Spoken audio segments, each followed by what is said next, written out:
So we got a new machine. So this is a 2004 or 5, haven't decided yet, Rancher 400. It's going to be our new project. So it was clearly rolled, but it doesn't really seem like it's that bad. First of all, put in the comments how much you think I paid for it, because I guarantee you it's less than what you think. Which of course now means everybody's going to guess lower numbers than they would have initially. So it's a 400. It's got the push button automatic transmission on it. Like I said, I believe it's an 04 or an 05. So basically, damage report on this bad boy. So as you can see, moving from the front, we've got, this is bent, and then the handlebars, yeah, it looks like a cafe racer. I might keep them that way. They look kind of cool. Just kidding, not really. So this is cracked, and that's cracked down there. And then the rear rack obviously is the most intense bend, but I think that's just the rack. And that's basically it for the major things. This is cracked here. I'm not really sure if I'm gonna buy any one of those, or I might just do the zip tied brigade on it. And then the steering has got something weird going on with it. It's a little bit off kilter, so I think it might just have a slightly bent tie rod. It's hard to tell, but that's really it. So for what I paid for this thing, it's a pretty awesome deal, I think. So a couple of things if you're looking into rebuilding some of these. So if you go online and on eBay, I've noticed this, the racks are like really expensive. If you can even find one, which just so you know, you can't. Because there's like 2 of them on there. One of them is shot, and the other one is not really that nice. But one of them is like $200 and the other one's like $300.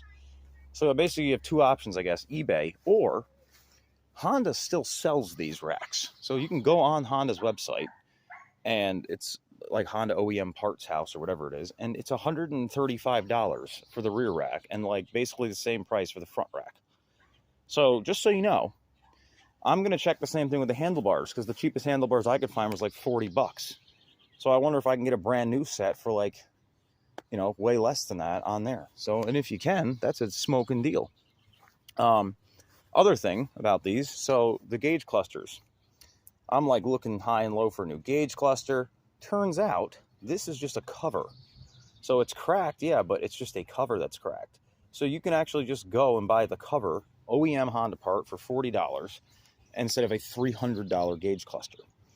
So yeah, and then, oh, the other thing I noticed with this pull rope is kind of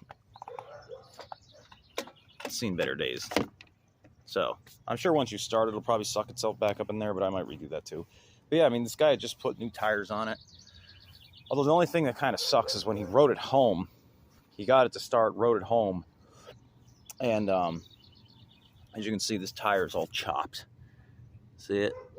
Yeah, so don't ride home a machine on the road that has, you know, best up front end. It's one of the reasons why even on quads, alignment's important.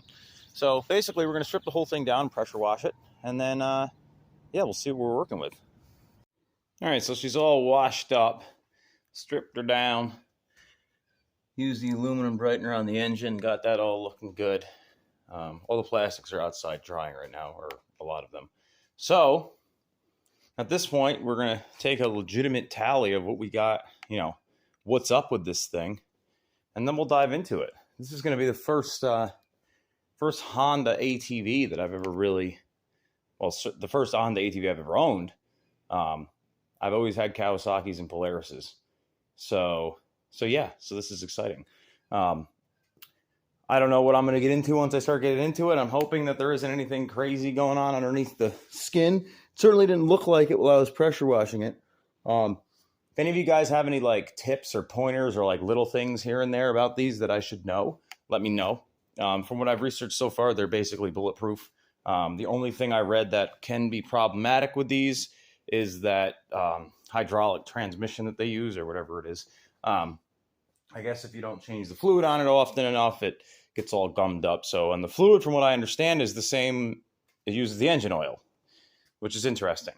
So we'll see how it runs, see how it does. I did hook a battery up there, a battery pack up to it to see if it actually had a charge. So probably going to pull the battery on it now. And we'll strip her down, and then yeah, and then we'll see how it looks. So stay tuned, and we'll keep chugging along in this thing. Next video we'll have a teardown, and we'll go from there. Again, like, comment, and subscribe, and we'll talk to you guys soon.